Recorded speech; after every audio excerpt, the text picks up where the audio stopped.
Good morning, student. How are you all? Hope you all are good.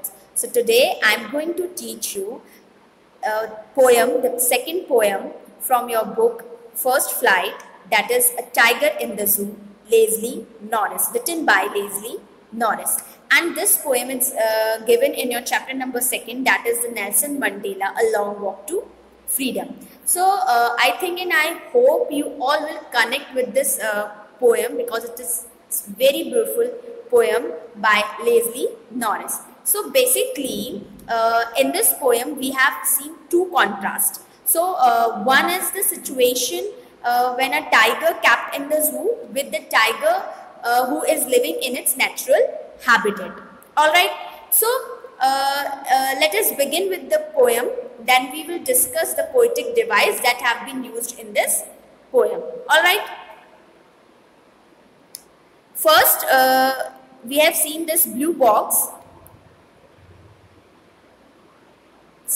See, a tiger in the zoo. The poem contrasts a tiger in the zoo with the tiger in its natural habitat. So the poem moves from the zoo to the jungle and back again to the zoo. So as I told you, here the poet contrast, or you can say compare the zoo tiger with the wild tiger. Alright, जो tiger जू में रहते हैं और जो tiger अपने natural habitat में, natural surroundings में रहते हैं, बेसिकली यहाँ पे पोएट उन्हीं की बात कर रहे हैं, मीन्स लेस्ली नॉरिस है, यहाँ पे ये उन्हीं की बात कर रहे हैं. और अब पोएम कैसे मूव होगी, मीन्स समटाइम्स वो जू से जंगल की तरफ जाएगी और कई बार वो वापस जू में आ जाएगी और कई बार वो वापस जंगल की यानी फॉरेस्ट एरिया में जो नेचुरल हैबिटेट में टाइगर रहते हैं उनके बारे में बताया जा रहा है. Alright, so read the poem silently once and see which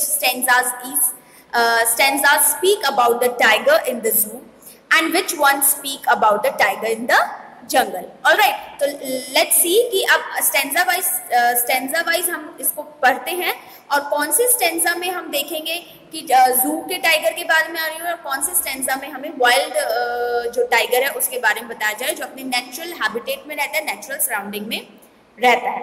alright, so here the first stanza.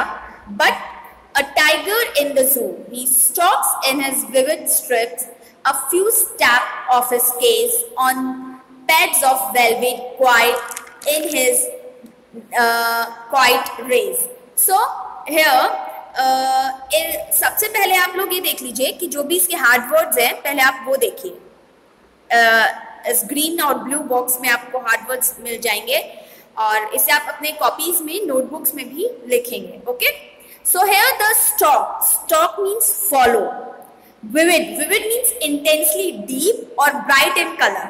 All right, raise means uncontrollable anger, जो बहुत ज्यादा एंगर होता है जो आपसे कंट्रोल नहीं होता, it's called a uncontrollable anger. All right, so these are the some hard words. So basically in this stanza the poet described the appearance of the tiger in the zoo and its daily movement. So basically इस stanza में हम क्या देखेंगे, tiger की जो appearance है किस में, जू में. तो टाइगर जू में कैसा होता है, ठीक है, हम सबसे पहले जू के बारे में बात करेंगे यहाँ पे. Alright, he stalks in his vivid strips the few steps of his cage. So as you all know कि एक लिमिटेड स्पेस होती है केज में, बहुत ज़्यादा बड़ा नहीं होता, स्पेशियस नहीं होता वो. जैसे एक केज है, जो केज आप या तो आयरन का बना सकते हैं, ऐसे केज है, इसकी एक लिमिटेड स्पेस होती है. ऑलराइट, इस लिमिटेड स्पेस में यहाँ पे उसकी पोएट उसकी आउटर अपीयरेंस के बारे में बता रहा है कि जू में कैसे एक टाइगर रहता है. तो यहाँ पे टाइगर के, आप सबने टाइगर्स देखे हैं, राइट. अब उनके टाइगर्स की जो विविड स्ट्रिप्स होती है, राइट, बहुत डीप और ब्राइट इन कलर, येलो और ऐसे येलोइश में आपने देखा होगा जो टाइगर की स्ट्रिप्स होती है. The few step of his cage. अब वो जो केज है, जैसे मैंने अभी आपको बताया कि केज बहुत एक लिमिटेड स्पेस होती है केज की, उस लिमिटेड स्पेस में वो वॉक करता है. कौन वॉक करता है, टाइगर वॉक करता है. Alright, on pads of velvet quiet. So here in this line the poet tried to compare the tiger pads of velvet. Pads means the tiger paws with the velvet. Okay, so velvet बहुत soft होता है. Velvet एक material होता है, right, एक cloth material होता है, वो बहुत सॉफ्ट होता है. आप उससे कुछ भी बहुत सारी चीजें बनती हैं, आप सबको पता ही होगा. सो यहाँ पे जो टाइगर के पॉज हैं, जो टाइगर के पंजे हैं, उसको किससे कंपेयर किया है? With the velvet. ऑलराइट, सो जितने वेलवेट सॉफ्ट होती है उसके जो पॉज भी हैं वो बहुत सॉफ्ट होते हैं. So with this pads of or with this paws he quietly silently move here and there in the cave. Alright, बहुत silently move करते हैं, आवाज नहीं होती क्योंकि शूज तो है नहीं, वो शूज नहीं पहनते. अगर हम शूज पहनते तो कट कट टक टक आवाज होती है. तो उनके बहुत सॉफ्ट पॉज हैं, तो सॉफ्ट पॉज में उनकी आवाज नहीं होती. Alright, in his quiet race. So as I already told you, here the race means the race means uncontrollable anger. So जो anger था, जो गुस्सा था, किसका गुस्सा? टाइगर का. वो बहुत क्वाइट हो जाता है क्योंकि उसे पता है, उसको लिमिट पता है, राइट, कि उसकी लिमिट है. अब उसकी जो लिमिट है वो उस केस से बाहर नहीं जा सकती. तो he was helpless there, right? So that time the tiger is full of anger, but it's suppressed. Why he was suppressed? Because he knows that he is helpless here in the case. वो बिल्कुल helpless है.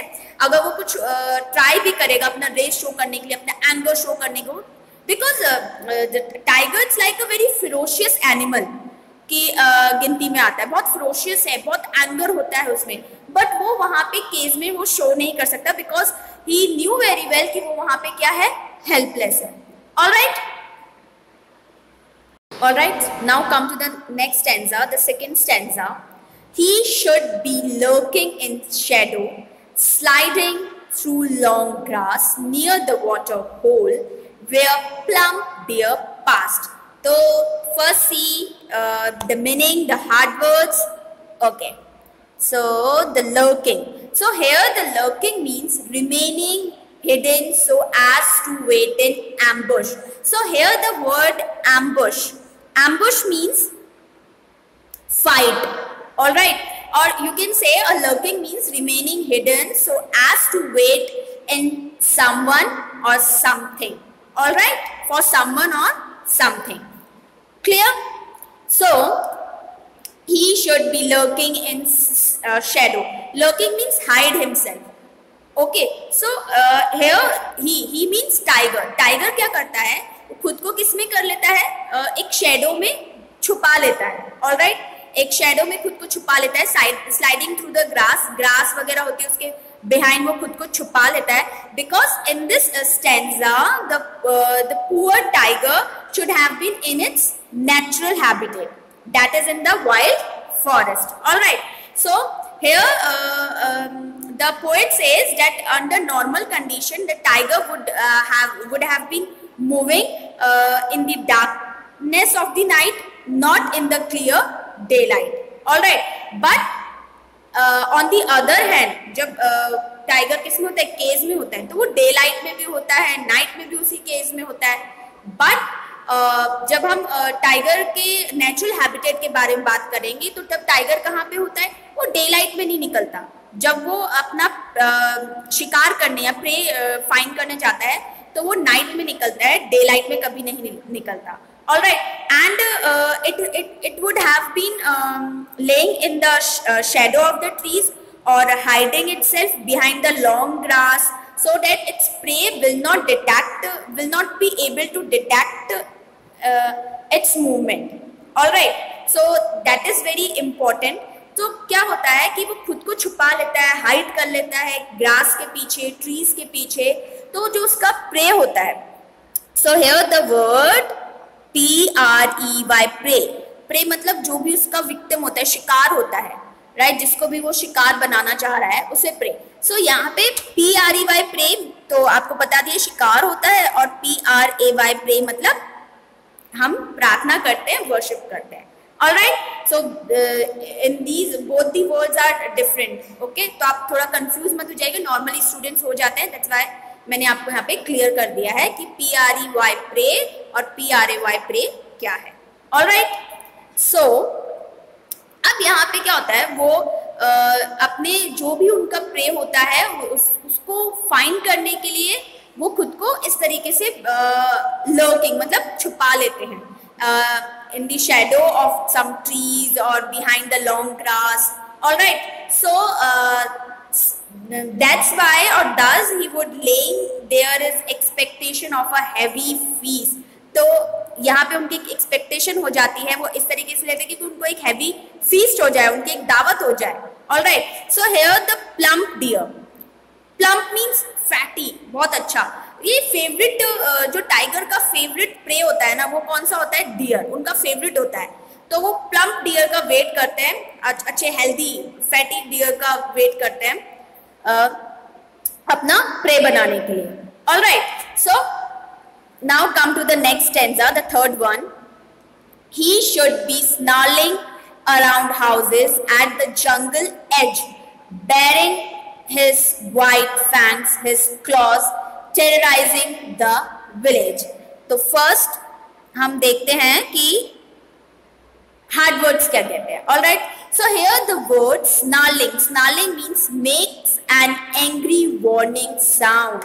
Snarl करते हैं ना tiger, कैसे कि वो एक वार्निंग साउंड जोर से रॉर करता है, उसे स्नार्लिंग कहते हैं. ऑलराइट, सो बैरिंग. बैरिंग मीन्स एक्सपोजिंग और uncovering. Alright, terrorising the village. Terrorise. Fangs. Fangs means a large sharp tooth. जो टूथ होते हैं ना किसके? टाइगर के, उसको फैंग्स कहा गया है. ऑलराइट,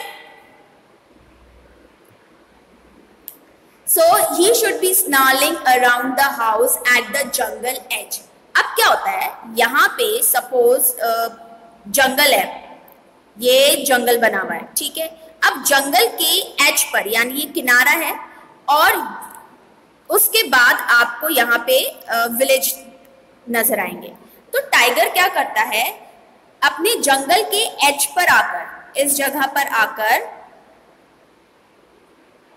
रॉर करता है, स्नाल करता है, एक एंग्री वार्निंग साउंड निकालता है. राइट, किसको? विलेज में, विलेज के लोगों को देखकर. अब क्या होता है यहाँ पे, why did he do so means ये सारी चीजें वो क्यों करता है? सो वो यहाँ पे क्या करता है कि suppose imagine the tiger will do in case he fail to find any prey in his natural habitat. Okay, so वो एक सब चीजें ट्राई करने की कोशिश करता है. अगर वो नेचुरल हैबिटेट में उसको अपना कोई प्रे नहीं मिलता है तो वो विलेज की तरफ जाता है, ठीक है. और कहाँ से रॉर करना, स्नाल करना स्टार्ट करता है?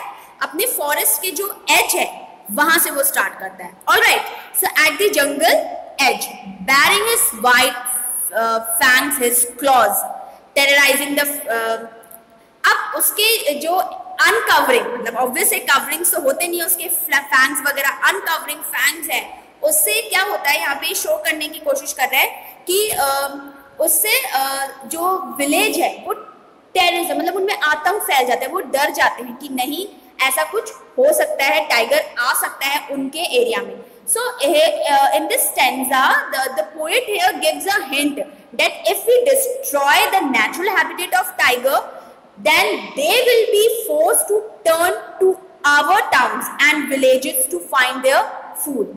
All right, means अगर हम उनकी natural habitat में डिस्टर्ब करेंगे उनको, तो वो भी हमको सेम वे में, सिमिलर वे में वो चीज रिटर्न करेंगे. वो भी वहां आएंगे अपने प्रे को फाइंड करने हमारे विलेजेस में और टाउन्स में. All right, now come to the next stanza, the fourth one stanza. But he logged. So in the first stanza हमने बात करी, we were talking about the cage animal, means the cage tiger. Then the second and the third stanza में हमने wild जो natural habitat के tiger, अपने natural habitat में, natural surrounding में wild forest में जो tigers थे उनके बारे में. But in this stanza, in this particular stanza, we are talking about the animal, the tiger who lives in the cave. All right, so but he logged in a, so here he means he referred to tiger. Locked in a concrete cell, his strength behind bars, stalking the length of his cage, ignoring visitors. So in this stanza here the word concrete means a cemented cell, जिसमें cement वगैरह और concrete वगैरह डाल के एक cemented cell बनाया जाता है. उसमें क्या था, उस टाइगर को मीन्स केज टाइगर को लॉक किया जाता था, कंक्रीट सेल में है वो एक. So his strength behind the bars, तो बेसिकली जो उसकी स्ट्रेंथ है वो एक बार्स के बिहाइंड है. ओके, अब वो क्या करता था, means stalking the length of his cage, और जो भी उसकी उस केज की लिमिट थी उसी केज में वो मूव करता था. So basically and ignores the visitors. तो basically the tigers pays no attention to the visitors who come to see him every day at the zoo, because वो इंटरेस्टेड नहीं था. वो उसकी मतलब डेली का ऐसा रूटीन हो गया था कि डेली उसको जू में विजिट करने लोग आते थे और ऑडियंस और स्पेक्टेटर्स उसको देखते. सपोज आप इमेजिन कर, या ये इस पूरे पोइट्री में हमें हमारी जो इमेजिनेशन है, जब भी मैं कोई आपको स्टेंजा बताती हूँ तो आप इमेजिन करने लग जाते होंगे कि वाइल्ड एनिमल मतलब वाइल्ड टाइगर या वाइल्ड फॉरेस्ट में जो टाइगर होते थे वो इस तरीके से रहते थे, देन जो केज में टाइगर होते हैं वो कुछ इस तरीके से थे. तो आपकी इमेजिनेशन स्टार्ट हो जाती है, आप इमेजिन करना स्टार्ट कर देते हो. ऑलराइट, सो हियर अब यहाँ पे क्या होता है कि सपोज आप लोगों को एक केज में बंद कर दिया जाए, राइट. हम ह्यूमन बीइंग हैं, हमें एक केज में बिहाइंड द बार्स हम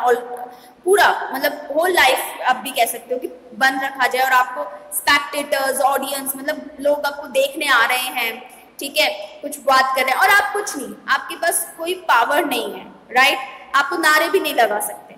जैसे हमने नेल्सन मंडेला का चैप्टर पढ़ा था, वहां पे जो ब्लैक पीपल थे उन पे डिस्क्रिमिनेशन हो रहा था उनके साथ, तो उन्होंने आवाज उठाई, राइट.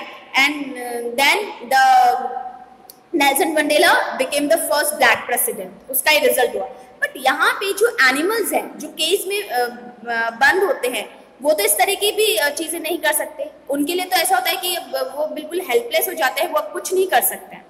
ऑलराइट, सो उनके पास एक चीज ही होती है कि वो इग्नोर करते हैं ऑल द विजिटर्स को जो भी आ रहे हैं, इसके अलावा वो कुछ नहीं कर सकते हैं. तो ये चीज गलत है, यहाँ पे यही चीज बोली जा रही है कि ये गलत है, किसी को भी बिहाइंड द बार जैसे पैक करके रखना, it's not good for them, poor animals. Now come to the next stanza. He hears the last voice at night, the patrolling cars, and stares with his brilliant eyes at the brilliant stars. So in this stanza we will see the different things, means at the end, ये last stanza है, क्या होता है, tiger क्या करता है. तो पहले हम देख लेते हैं meanings. Patrolling. What is the meaning of patrolling? Patrolling means keep watching over an area by regular walking or traveling around it. मतलब ऑब्जर्व करना, वॉच करना. जैसे आपने देखा होगा बेसिकली नाइट के टाइम पे जो पुलिस की कार है वो पेट्रोलिंग करती हुई नजर आती है, मतलब वो वॉच करती है कि जो भी एक पर्टिकुलर एरिया में कि वहां पे सब कुछ ठीक है या नहीं, तो उसे ही पेट्रोलिंग कहा गया है.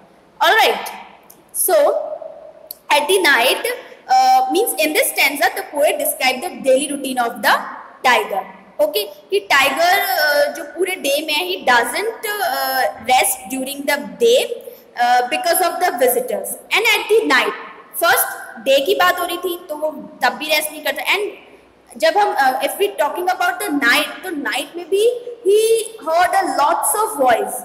Tiger heard a lots of voice, like patrolling cars की वॉइस आती है, ऑलराइट. और पहले तो उसको विजिटर्स देखे जाते थे, उनकी आवाज आती है, फिर वो चेकिंग पे कोई भी होता था उनकी आवाज आती थी, गार्ड्स वगैरह की. और नाइट में भी वो सो नहीं पाते थे बिकॉज पेट्रोलिंग कार की उनको आवाज आती थी, बिल्कुल भी कंफर्टेबल नहीं होता था उनके लिए. And stars with his and stairs with his brilliant eyes. तो उनके पास क्या होता था, खुला आसमान होता था, वो बस अपने ब्रिलियंट आईज से, होपफुल आईज से स्टार्स को देखते थे. एंड द ब्रिलियंट स्टार, किस एट द ब्रिलियंट स्टार्स, किसको, ब्रिलियंट स्टार्स को वो वॉच करते थे all the night. So he keeps staring at the brilliant star with his brilliant eyes. Alright, so perhaps he is asking to the heaven or to the God कि why he has been imprisoned here. Here means in this case कि वो क्यों बंद है इस case में. What was the reason behind it? तो because he doesn't understand कि उसके साथ हो क्या रहा है. Right? So basically इस पोयम में हमें यही बताया गया है, कॉन्ट्रास्ट बताया गया है वाइल्ड एनिमल्स के बीच में और animal who lives in his natural habitats और natural surroundings means the in the forest. Alright, so this is the poem actually.